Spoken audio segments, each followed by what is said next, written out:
Today I'm sharing my very delicious one layer, easy to whip up lemon drizzle cake.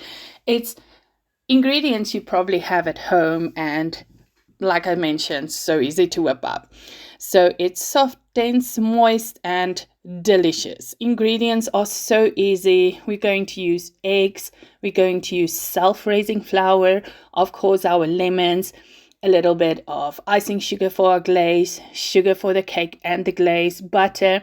I'm just using a 20 centimeter tin, and trust me, you are going to want to make this cake. I make sure before I start always that I turn on my oven at 170 degrees Celsius. Always remember, everyone's ovens bake differently and the time may vary, but just make sure you know your oven and how long it can stay in.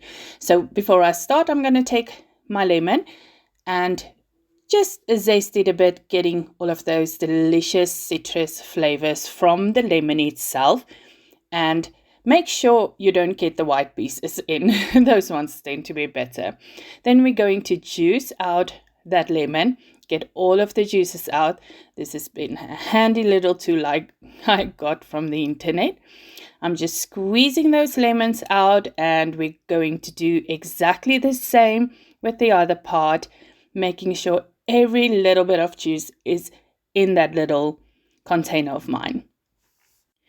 Once I'm done with the juicing, I'm just going to put it aside and we are going to start with our cake. Now, as you can see, there is quite a bit of juice that came out because these lemons are huge and they gave me so much lemons I didn't even need the second one for our glaze. Now this part is optional. If you have baking paper at home, I'm just using an edible marker to trace my tin. I like lining my tins. It just makes sure that my cakes come out perfectly. And I'm going to show you a quick tip to cut this out. I'm going to fold my circle in half so the two lines just lines up with each other. And then one more time, I'm going to fold it again, making sure those lines that I made out there just comes together perfectly. And then I'm taking my scissors and cutting out only that one side. And just look how perfect all the sides are now even. And this will fit perfectly in my tin. Now, if you're using a loaf tin, you can cut out a square as well. It's not necessary, but it does help a lot. Just know if you don't use that, make sure that your sides and your bottom is sprayed very well with that non-stick spray.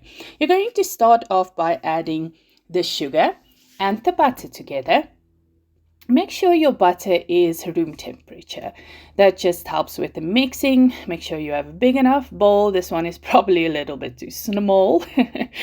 And use your hand electric mixer to beat those together.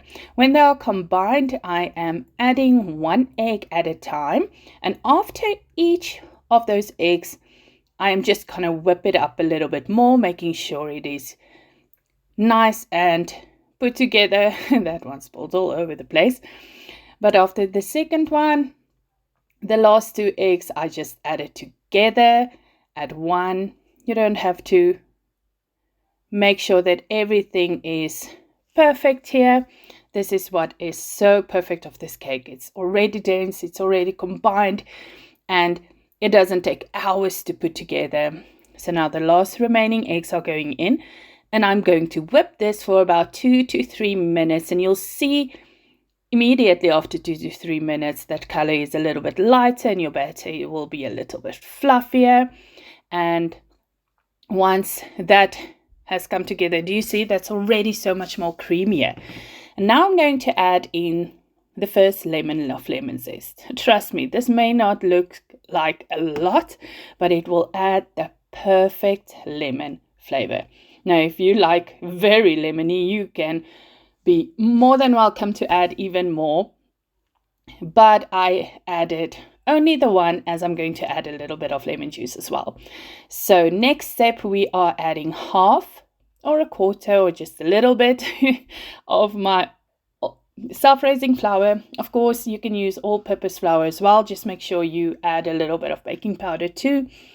But this is so easy. You got the already bought one.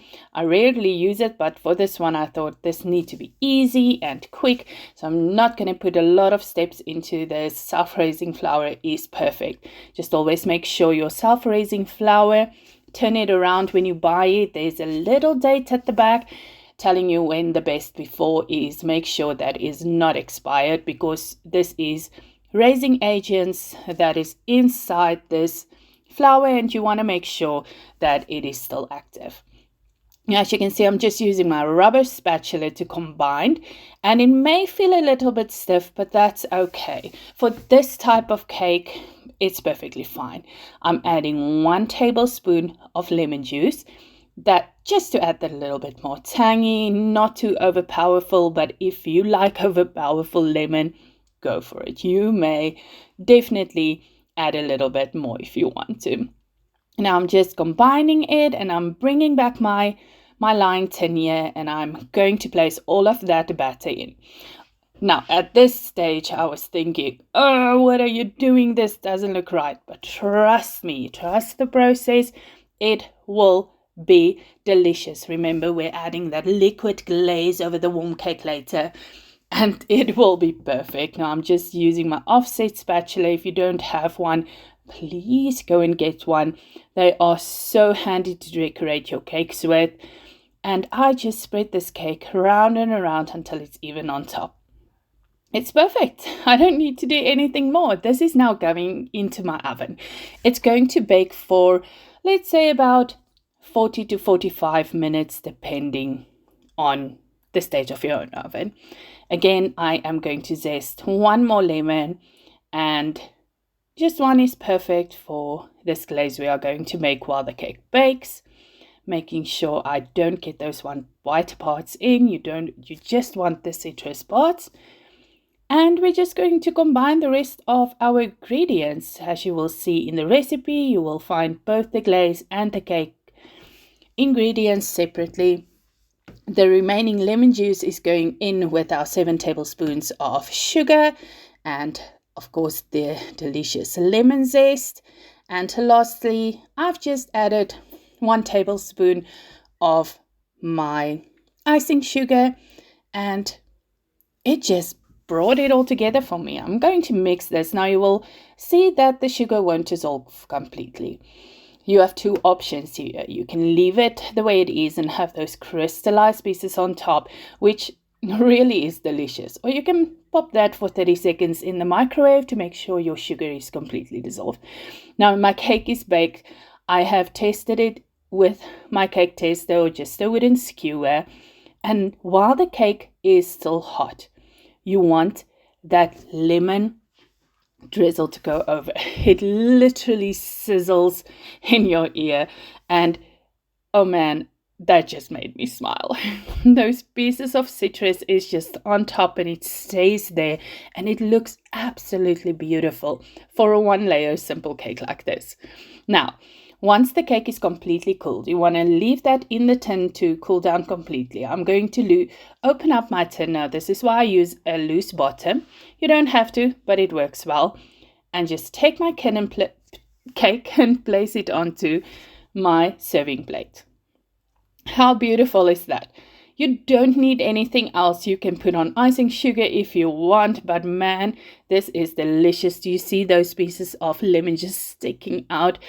I had to cut myself a big ass piece because, I mean, this just can't stand there. We have to taste this, of course. As you will see when I take it out, the lemon drizzle went into our cake, and now it is soft and moist. It's quite a dense cake. It works amazing as a little loaf tin as well, but I don't need anything more than this. I don't know about you, but this is going to be a quick go-to when I need a fast cake and delicious dessert. Make sure you subscribe to my channel for my next recipe. It's just around the corner.